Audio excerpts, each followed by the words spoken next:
The autumn evening was unusually quiet on Lincoln Avenue when a sleek black SUV cruised past the well-lit storefronts. Behind the wheel sat Captain Michael Chen, his police badge tucked neatly in his jacket pocket. Next to him, Captain Robert Torres checked his phone, scrolling through messages from the 3-day leadership conference they'd just attended in Chicago. "That was some presentation on community policing," Chen said, adjusting his rearview mirror. The reflection showed nothing but empty streets and the warm glow of streetlights. "I think we could really use some of those ideas back home." Torres nodded, his 20 years of experience evident in the gentle lines around his eyes. "Especially that part about." His words cut short as red and blue lights suddenly flashed behind them. "What's this about?" Chen muttered, checking his speedometer. He'd been doing exactly the limit, as always. He pulled over smoothly, making sure to position the car where the dashcam from the patrol car behind them would have a clear view. Officer James Baker approached, his flashlight beam unnecessarily bright as it swept across their faces. Both captains noticed his hand already resting on his weapon, an unusual stance for a routine traffic stop. "License and registration," Baker demanded, his tone sharp enough to catch both veterans off guard. There was none of the professional courtesy they'd expected, not even a greeting. "Officer, I'm Captain Chen, and this is Captain Torres. We're returning from," Chen began, reaching for his credentials. "I said license and registration." Baker's voice rose, his flashlight beam now fixed on Chen's hands. "And keep those hands where I can see them." Torres, drawing from years of diffusing tense situations, spoke up. "Officer, we're both police captains. Here are our badges." He moved slowly, deliberately, but Baker's reaction was immediate and alarming.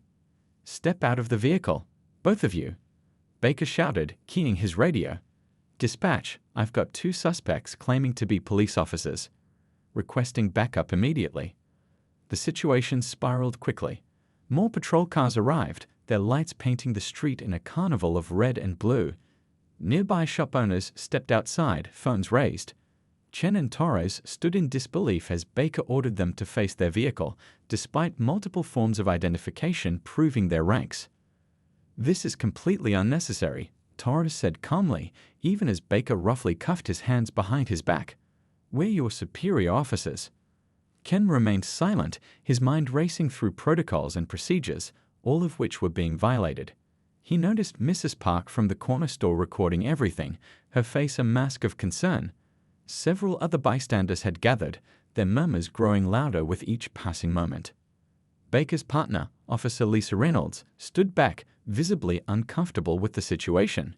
She'd recognized both captains from headquarters, but seemed hesitant to intervene as Baker grew more aggressive. "Found these fake badges in the vehicle," Baker announced loudly, holding up their legitimate police credentials. "Going to need to add impersonating an officer to the charges." The absurdity of the situation might have been almost funny if it weren't so serious. Here were 2 decorated captains, both with spotless records and decades of service, being treated like common criminals by an officer who'd been on the force less than 5 years. As they were placed in separate patrol cars, Chen caught sight of young Tommy from the skateboard shop, his phone steadily recording. "Don't worry, Captain," the teenager called out. "We got all of this on video." The patrol cars pulled away from the scene, leaving behind a crowd of shocked onlookers and a story that would soon spread like wildfire through social media. Neither captain knew it yet, but this humiliating evening would become the catalyst for changes their department desperately needed. Inside the patrol car, Chen sat quietly, his training and experience telling him to stay calm and document everything. He could hear Torres in the car behind them, professionally providing his badge number and requesting to speak with the watch commander. Both men knew this night would end eventually, but its repercussions would echo far beyond these few dark hours. Through the window, Chen watched familiar streets pass by, streets he patrolled himself as a rookie 15 years ago. He thought about all the changes he'd seen in his career and all the changes that still needed to come. Sometimes, he reflected, the most important changes start with the most difficult moments. And this moment, as unfair and unjust as it was, might just be the beginning of something necessary. The police station buzzed with unusual tension that night. Officers who normally walked confidently through the halls now moved uncertainly, whispering among themselves. The news had spread fast. Two of their most respected captains were sitting in holding cells like common criminals. Captain Chen sat on the cold metal bench, his tie loosened but his dignity intact. Next to him, Captain Torres maintained his usual calm demeanor, though his eyes revealed his deep disappointment. They'd been stripped of their belongings, their phones, and even their watches, standard procedure for arrests, but absurd given their positions. "My daughter's piano recital starts in an hour," Torres said quietly, staring at the wall. "She's been practicing for months. First one I'll miss in 12 years. Outside the holding cell, Officer Kelly watched them uncomfortably. She'd worked under both captains and had seen firsthand how they'd helped improve relationships between the police and local communities. Now she was part of their humiliation, even if only as a witness. The booking sergeant, a veteran named Pat Miller, couldn't hide his disbelief as he processed their paperwork. His hands shook slightly as he took their fingerprints, the same fingerprints already in the system as certified law enforcement officers. "This isn't right," Miller muttered, carefully rolling Chen's fingers across the ink pad. "Been here 23 years, never seen anything like this." Meanwhile, in the station's parking lot, a small crowd had gathered. News vans with their satellite dishes raised high into the night sky lined the street. Among them stood Mrs. Park from the corner store, still clutching her phone with the video evidence. Next to her, Tommy from the skateboard shop was showing his footage to a local reporter. Back inside, Officer Baker strutted through the station, chest puffed out, acting as if he'd caught dangerous criminals rather than respected police captains. But not everyone shared his pride. His partner, Officer Reynolds, sat at her desk, quietly filling out her report. Her hands paused over the keyboard several times as she struggled to document what she knew was wrong. The suspects became confrontational. Baker dictated loudly to another officer, embellishing his report. They resisted commands and made threatening movements. Reynolds winced at each exaggeration. The body camera footage would tell a different story, and she knew it. She'd seen the respect both captains had shown, even as Baker had escalated the situation unnecessarily. The night shift commander, Lieutenant Rivera, paced in his office, phone pressed to his ear. He'd made dozens of calls in the past hour, to the police chief, to internal affairs, to the mayor's office. This wasn't just an arrest. It was quickly becoming a departmental crisis. "No, sir," Rivera spoke into the phone. "They're still in holding." "Yes, sir, I understand the implications.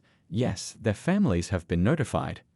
In the break room, young officers gathered around the coffee machine, their faces troubled. Many had been inspired to join the force because of captains like Chen and Tars. They represented what good policing could be: fair, professional, and committed to the community. "Remember when Captain Chen stayed late to help me study for the sergeant's exam?" Officer Rodriguez said, stirring his coffee absently. "And now he's sitting in a cell because some hothead wouldn't listen." The night wore on, and the story spread through social media like wildfire. Cell phone videos from multiple angles showed the truth: two respected police captains, complying with every command, being treated like criminals despite their clear identification. In the holding cell, Chen and Torres sat quietly, their years of experience telling them to stay calm and let the system work. But both men knew this night would change things. Not just for them, but for the entire department. "You know what this means, right?" Chen finally broke the silence. "After tonight, nothing stays the same." Torres nodded slowly. "Maybe that's not such a bad thing." He looked at his empty wrist where his watch should be. "My daughter will understand about the recital. Some things are more important." Outside, the city continued its nighttime rhythm, unaware that this evening would mark the beginning of a transformation in its police department. The truth was already spreading through countless shares and reposts, and by morning, the real story would be impossible to ignore. Officer Baker had wanted to make a name for himself tonight. He'd succeeded, but not in the way he'd planned. His actions would indeed be remembered, not as a victory for law enforcement, but as the catalyst for change that was long overdue. In the holding cell, both captains could hear the distant sounds of protesters gathering outside the station. Their voices carried through the small window, not angry shouts, but determined chants for justice and change. This wasn't just about two wrongfully arrested captains anymore. It had become something much bigger. The Internal Affairs Office hummed with activity as investigators pored over years of traffic stop data. Lieutenant Wong, A seasoned investigator with salt and pepper hair stared at his computer screen, his coffee going cold beside him. What had started as a single incident investigation had uncovered a troubling pattern. "Look at these numbers," he called to his partner. On his screen, a spreadsheet showed hundreds of traffic stops made by Officer Baker. The racial disparity was impossible to ignore. And these are just the documented ones. Down the hall, in a small interview room, Officer Reynolds sat nervously, her hands wrapped around a paper cup of water. She'd finally decided to come forward with what she knew. "It wasn't just that night," she explained, her voice barely above a whisper. "Baker would always find reasons to pull over certain drivers. He'd say he was being thorough, but—" she paused, gathering courage. "I should have reported it sooner." The investigation expanded like ripples in a pond. 5 other officers from minority backgrounds came forward, sharing similar experiences with Baker. Some had stayed quiet out of fear for their careers, others because they didn't think anyone would listen. Officer Rodriguez recounted how Baker had questioned his authority during a joint operation, even though Rodriguez outranked him. "He asked to see my credentials 3 times in front of junior officers," Rodriguez explained. "Made me feel like I didn't belong in the uniform." In the evidence room, technicians reviewed hours of body camera footage. Baker had often forgotten to activate his camera during stops, but other officers' cameras told the story.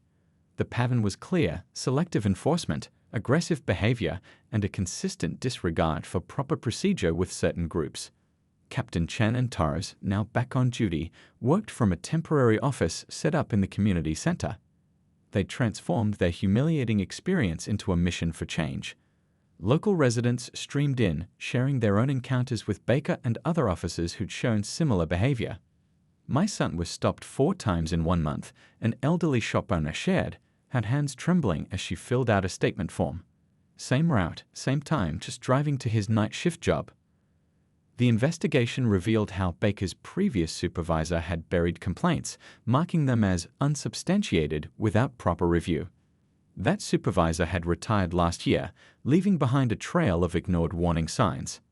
In the break room, younger officers gathered, speaking in hushed but determined tones. They'd started an unofficial support group, sharing their own experiences and discussing ways to report misconduct without fear of retaliation. "I joined the force to help people," a rookie officer said during one meeting. "How can we do that if we can't even trust each other?" The police chief's secretary noticed a change in the office atmosphere. Where once there had been casual chatter about sports and weekend plans, now officers spoke earnestly about accountability and community trust. The incident had opened a door that couldn't be closed. Lieutenant Wang's team discovered Baker's personnel file contained letters of commendation for high numbers of arrests and citations, incentives that had encouraged his aggressive behavior. The system itself had rewarded quantity over quality, numbers over human dignity. Community members began sharing their stories at town hall meetings. A local teacher described how Baker had terrorized his teenage students walking home from basketball practice. A nurse recalled being pulled over 3 times in 1 week, each time without clear cause. The investigation's scope widened beyond Baker. Other officers with similar patterns emerged, though none as extreme. The department's training methods, evaluation criteria, and promotion systems all came under scrutiny. "It's like pulling a loose thread," Lieutenant Wang explained to the chief. "The more we investigate, the more we find needs fixing." In their temporary office, Chen and Torres reviewed the mounting evidence. Their own experience had cracked open a door, revealing years of systematic problems that had gone unchecked. "You know what's really getting to me?" Chen said, looking up from a stack of complaints. "How many good officers stayed silent because they thought nothing would change?" Torres nodded, remembering his daughter's words after he missed her recital. "Sometimes the worst thing isn't the bad things that happen," she had said, "but the good people who see them and do nothing." The investigation continued, methodical and thorough. Each new revelation confirmed what they already knew. This wasn't about one officer or one incident. It was about a system that had lost its way, and the people who had suffered because of it. Outside their office window, they could see kids playing basketball at the community center court. Some wore t-shirts with a new slogan, "Change starts with truth." The investigation was far from over, but something had already changed. People were talking, listening, and most importantly, believing that their voices mattered. The morning news show's bright lights illuminated the studio as the anchor adjusted his earpiece. Breaking news today as body camera footage reveals 2 police captains wrongfully arrested by their own officer. The footage played across millions of screens, crystal clear, undeniable. Officer Baker's aggressive stance, the captain's calm compliance, their professional IDs clearly visible. Social media exploded. The video had gone viral overnight, shared by celebrities, activists, and ordinary citizens alike. In the police department's public affairs office, phones rang nonstop. News vans clogged the street outside, their satellite dishes reaching toward the sky like metal trees. Officer Taylor, the department spokesperson, struggled to keep up with the flood of media requests. "No, we can't comment on ongoing investigations," she repeated for the 100th time that morning. Her desk was buried under press releases and interview requests from every major network. At the community center, Captain Chen watched the coverage on a small TV in the corner. His wife sat beside him, squeezing his hand as their story played out on national news. "They keep showing the part where he cuffed us," Chen said quietly. "But they're missing the bigger picture." The bigger picture was unfolding at City Hall, where the mayor faced a packed press conference. Camera flashes lit up the room like lightning as he approached the podium. "What happened to Captains Chen and Torres is unacceptable," the mayor declared, his voice firm. "But it's also a wake-up call. We need to address the underlying issues in our police department." Outside, protesters gathered peacefully, their signs telling stories of similar experiences. "Could have been me," read one. "Reform now," demanded another. But these weren't angry mobs. They were families, teachers, business owners, all asking for change. The local coffee shop had become an unofficial headquarters for community organizers. Mrs. Park, still proud of her viral video, served free coffee to protesters and police officers alike. "We all live here," she said to anyone who would listen. "We all need to fix this together." Social media buzzed with new hashtags. Videos surfaced of other incidents, other officers, other departments. What had started as one wrongful arrest had sparked a national conversation. Captain Torres sat for an interview with a respected news magazine. The reporter leaned forward, genuinely moved by his story. "How did it feel," she asked, "to be treated like a criminal by one of your own?" Torres thought carefully before answering. "It felt like watching something break," he said, "but sometimes things need to break before they can be fixed properly." The police chief faced tough questions at the police commission meeting. The room was packed, cameras rolling as community members stepped up to the microphone. Their stories poured out, years of similar experiences finally being heard. Officer Baker's previous supervisor, now retired, was tracked down by an investigative reporter. The interview was damning. "We handled things differently back then," he said, not realizing how those words would further fuel the calls for change. At the academy, new recruits watched the footage as part of their training. Their instructor, a veteran officer, paused the video at key moments. "This is not who we are," he told them. "This is not what we stand for." The story reached beyond city limits. Police departments across the country began reviewing their own procedures. Civil rights organizations offered support, but more importantly, solutions. In the break room, Officer Reynolds watched her interview play on the news. She'd been scared to speak up, but now other officers were thanking her. "You did the right thing," they told her. "You showed us we can too." The department's social media accounts, usually filled with community event photos, now shared updates on policy changes and reform initiatives. The public responded with cautious optimism, watching closely. Late one evening, Captain Chen found a letter on his desk. It was from a young officer in another precinct.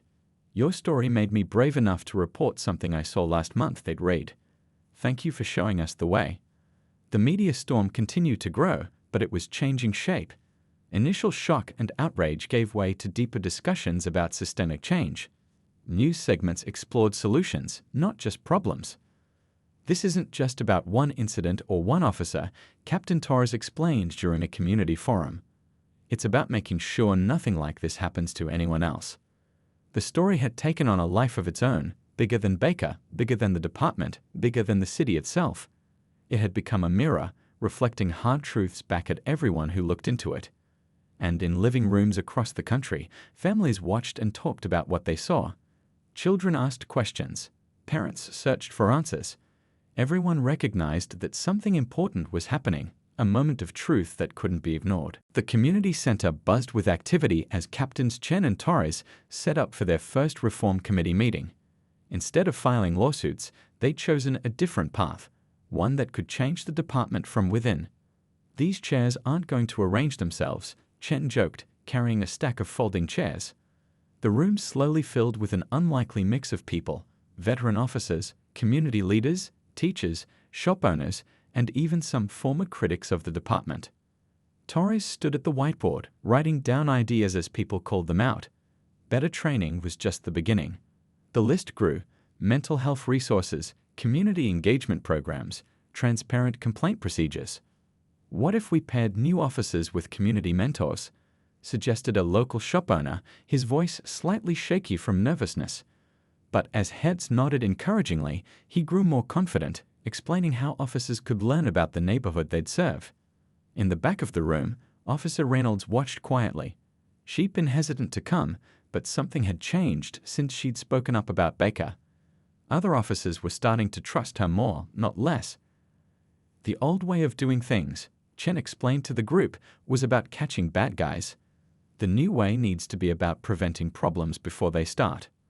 The reform program took shape over weeks of meetings. They called it Bridge the Gap, a complete overhaul of how the department operated. Every change was designed with both officers and community members in mind.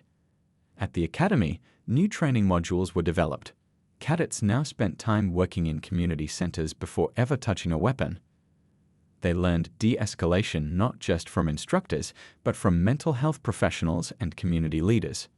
"Show me how you'd handle this," an instructor asked during a training session. The scenario playing out wasn't about crime, it was about understanding. Rookie officers learned to see beyond badges and uniforms to the human beings on both sides. The changes weren't always easy. Some veteran officers resisted, comfortable with the old ways. "This touchy-feely stuff won't work on the streets," they grumbled. But as results started showing, even the skeptics began to pay attention. A civilian oversight committee was formed, with real power to investigate complaints. Mrs. Park, the shop owner who'd recorded the original incident, now sat on that committee. "We're not here to punish," she explained during meetings. "We're here to prevent." The department's training center transformed.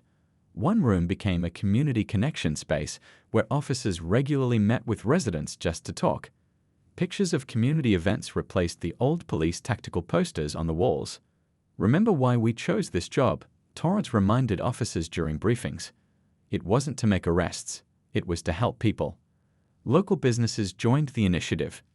The coffee shop hosted monthly Coffee with Cops events. The hardware store provided supplies for youth programs. Even the skateboard shop, where young Tommy worked, became a place where officers and teenagers could find common ground. Ken's wife noticed the change in him too. "You're smiling more," she told him one evening, even after long days.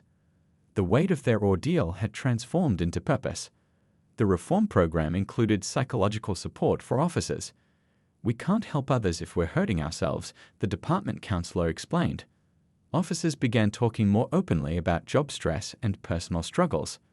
Weekly community feedback sessions became mandatory. Officers sat and listened, really listened, to residents' concerns. "It's not about pointing fingers anymore," one senior officer realized. "It's about finding solutions together." The department's motto changed from "protect and serve" to "connect and protect." Small change in words, big change in meaning. Every officer's badge now carried both phrases, a constant reminder of their evolved mission. Torres's daughter, now performing in bigger recitals, noticed how her father's missed performance had led to something important. "Sometimes the worst things lead to the best changes," she told him, showing wisdom beyond her years. Officer Rodriguez, once hesitant to speak up, now led cultural awareness training sessions. "Our differences make us stronger," he'd tell new recruits, both inside the department and in our community. As the program grew, other departments started sending observers. What had begun as a response to injustice was becoming a model for change. Chen and Torres found themselves giving presentations at police academies across the state. "The hardest part," Chen told a group of cadets, isn't learning new procedures. It's unlearning old habits. But trust me, it's worth it. The real success showed in small moments, an officer taking time to shoot hoops with kids, a tense situation diffused through conversation rather than force, a complaint resolved through understanding rather than discipline. The future of policing was changing, one human interaction at a time. And it all started because two captains decided to turn their worst night into everyone's better tomorrow. Change never comes easy. The police station's break room had become divided, literally. Officers who supported the reforms sat on one side, while those resistant to change claimed the other. The coffee pot in the middle became an unspoken barrier. Officer Lee found an anonymous note in his locker, "Stop supporting the soft approach." He crumpled it up, but the words stayed with him. More officers who backed the reforms found similar messages. Captain Chen walked through the station corridors, noticing the subtle resistance. Some officers would stop talking when he passed. Others suddenly became very interested in their paperwork. The silence spoke volumes. "They think we're betraying the badge," Torres told Chen during their morning coffee run. Not at the station. They'd started going to Mrs. Park's shop instead, safer ground. But standing up for what's right is exactly what the badge means. The old guard, led by Sergeant Cooper, became increasingly vocal. "This new program is making us weak," he argued during briefings. "You can't fight crime with cookies and conversation." But crime rates told a different story. Areas where officers implemented the new approach showed improved community cooperation and reduced incidents. The numbers were there, but some refused to see them. Late one night, Officer Reynolds found her patrol car's tires slashed. No proof who did it, but the message was clear. Support change, face consequences. She changed the tires herself, refusing to be intimidated. The resistance took different forms. Some officers deliberately slowed their response times to calls in neighborhoods that supported the reforms. Others filed excessive paperwork for simple community engagement activities, trying to bog down the new system. Young Tommy from the skateboard shop noticed fewer officers at community events. "Some of them are scared," he told Captain Chen during a youth program meeting. "Not of us, but of changing." The department's internal message board became a battlefield. Anonymous posts criticized the reforms, calling them political correctness gone mad. Each post hurt morale, but also showed exactly why change was needed. Lieutenant Wong from Internal Affairs documented everything. "History needs to remember this wasn't easy," he said, filing another report of internal harassment. "Real change never is." Officer Baker's supporters weren't all bad cops. Some genuinely believed strict policing was the only way to maintain order. Their resistance came from fear that change would make their dangerous job even riskier. The police union meetings grew tense. Half wanted to fight the reforms, half supported them. Officer Rodriguez stood up at one particularly heated session. "I've been on both sides of bad policing," he said. "The old way doesn't work. It never did." Outside pressure mounted too. Some local politicians, seeing an opportunity, tried to use the department's division for their own gain. They painted the reforms as anti-police, despite evidence showing they improved officer safety. Captain Torres' daughter came home from school crying one day. Other kids had called her father a traitor to the police. That night, Torres almost questioned everything. Until his daughter said something that stopped him. "Dad, they're just scared of change, like you taught me people sometimes are." The coffee shop became neutral ground. Mrs. Park served both sides, listening to their fears and hopes. "In my country," she told them, "police and people never talked. Here, you have a chance to be different." Anonymous threats arrived at the community center where Chen and Torres worked. The building's security cameras mysteriously stopped working one night. But the next day, twice as many officers showed up to volunteer, a silent statement of support. Officer Lee started a support group for officers caught in the middle. "We're not choosing between being tough or soft," he explained. "We're choosing between being stuck in the past or building a better future."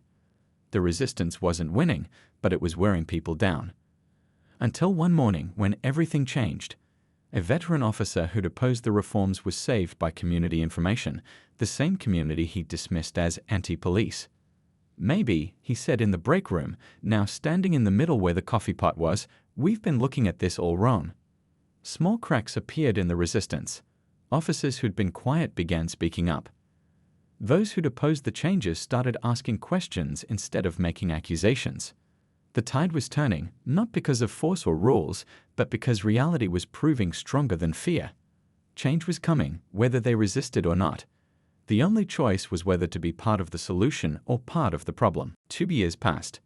The police station's walls, once bare except for protocol posters, now displayed photos of officers and community members working together. The biggest photo showed the graduating class of new officers, the first batch fully trained under the reform system. Officer Baker sat in the hearing room, facing the consequences of his actions. The evidence was overwhelming: years of misconduct, discriminatory stops, abuse of power. His badge and gun were already gone. Now he faced criminal charges for civil rights violations. "How do you plead?" the judge asked. Baker's voice was barely audible. "Guilty." Outside, the city had changed. The morning briefings at the station now included community representatives. Officers patrolled on foot more often, stopping to chat with shop owners, playing quick basketball games with kids, knowing their beat not just as a territory but as a neighborhood. Captain Chen, now Deputy Chief Chen, stood at the podium during the National Police Leadership Conference. 2 years ago, I was handcuffed in my own city, he began. Today, I'm here to show you how that moment transformed our entire department. The statistics told the story. Complaints down 70%, community cooperation up 80%, officer satisfaction improved by 65%. Other cities sent their officers to learn the new approach. The reform program had become a national model. Mrs. Park's coffee shop had become an unofficial landmark. Officers and residents gathered there daily, not by requirement but by choice. The walls were covered with photos of community events, each one telling a story of change. "Remember when people used to cross the street when they saw us coming?" Officer Reynolds asked during a community meeting. "Now they wave us over to talk." Torres, also promoted to deputy chief, watched his daughter perform at the community center's music program, the same one he'd missed that night 2 years ago. Now half the audience wore police uniforms, they're by choice part of the community. The oversight committee had real power now. Their office, once a cramped room in City Hall, had expanded. Citizens and officers worked together, reviewing policies, suggesting improvements, solving problems before they grew. Young Tommy, no longer just the kid from the skateboard shop, had entered the police academy. "I want to be part of this," he told Chen during his interview. "I've seen how policing can change, and I want to help it keep changing." The department's training center had become a national hub. Officers from across the country came to learn the new approach. They left with more than new procedures, they left with a new vision of what policing could be. One morning, an elderly man walked into the station. He was retiring after 40 years of running his small grocery store. "I used to be scared every time an officer walked in," he told the desk sergeant. "Now I'm going to miss seeing you all every day." The change showed in small ways. Officers knew the names of the homeless people on their beat, helping them find services instead of writing tickets. Mental health professionals rode along on certain calls. The us versus them mentality had faded. The old break room division had disappeared. The coffee pot sat on a table in the middle, surrounded by officers sharing stories, concerns, and ideas. The barriers had come down, not with a crash but with daily choices to do better. Lieutenant Wong's final report on the Baker incident became required reading at police academies nationwide. "This isn't just about what went wrong," the introduction read. "It's about how we made it right." Chen and Torres received their promotions in a ceremony at the community center, not the formal police headquarters. It was symbolic of the larger change. Power now flowed both ways, from the community up and the department down. A photo hung in both their offices the night they were arrested, not as a reminder of injustice, but as proof that even the worst moments could lead to positive change. The city had become a case study in police reform. News crews still came, but now they reported on success instead of scandal. The story had evolved from outrage to inspiration. "We didn't just change policies," Torres told a group of visiting officers. "We changed hearts, including our own." On warm evenings, you could see the change in action. Officers and residents chatting on street corners, kids showing police their skateboard tricks, shop owners greeting officers by name. The uniforms were the same, but everything else was different. The final note in Chen's diary read, "Sometimes it takes a moment of darkness to show us the way to light. What happened that night was wrong, but what we built from it was right."